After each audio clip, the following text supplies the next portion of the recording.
Thank you, Mr. Chairman. Evidence suggests that the SARS-CoV-2 may have leaked from a lab at the Wuhan Institute of Virology, or possibly, we now know, possibly from a Wuhan University lab.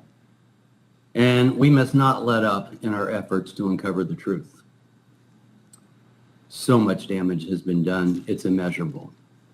However, regardless of whether the lab leak theory is true, one thing that this pandemic has exposed is that U.S. taxpayer dollars have been funneled to the very lab in China that conducts the kind of dangerous and sensitive gain-of-function research that may have directly led to this outbreak.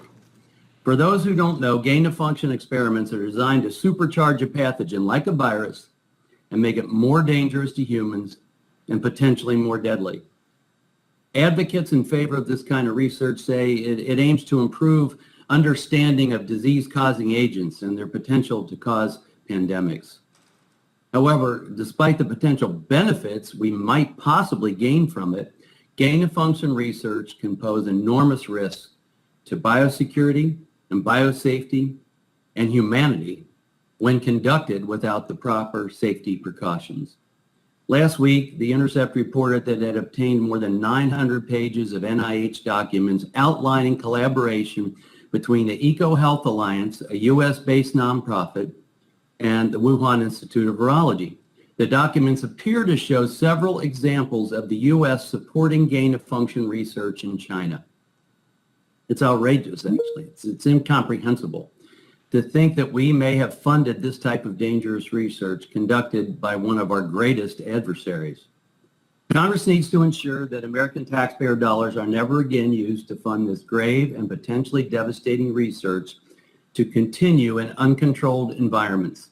It is especially critical that we make sure federal dollars are not directly or indirectly going to fund projects conducted by our foreign adversaries like China. In June, I introduced legislation to address this very practice, and I'm pleased there seems to be broad bipartisan support on the issue. The Labor HHS appropriations bill that recently passed the House contained language getting at this issue of federal dollars from directly or indirectly going to fund gain-of-function research in China, Russia, Iran, and North Korea.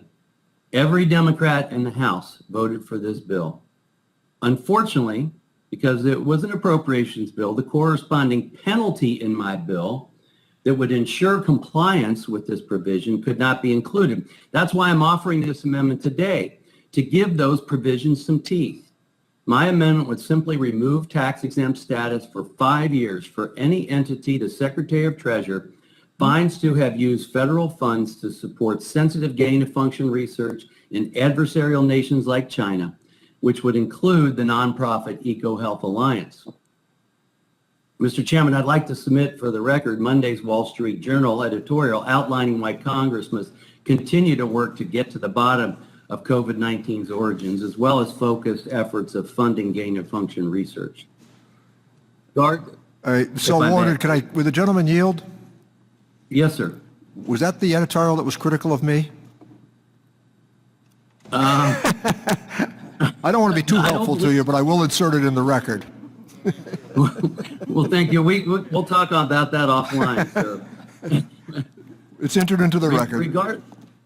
Thank you. Regardless of if you believe the evidence shows the COVID-19 virus originated in a lab in China, one thing we should have consensus on is that China is not our ally in getting to the truth. As noted in the IC's declassified takeaways a couple weeks ago, China continues to hinder the global investigation into the virus's origins.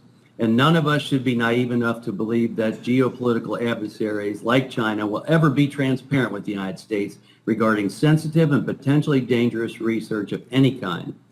As the United States responded to this global pandemic, we enacted unprecedented legislation to help our country recover and eventually get back on our feet. But as we seek to turn this page on this crisis, we must take steps to ensure it doesn't happen again. So I do urge adoption of my amendment. It does have bipartisan support, and I yield back.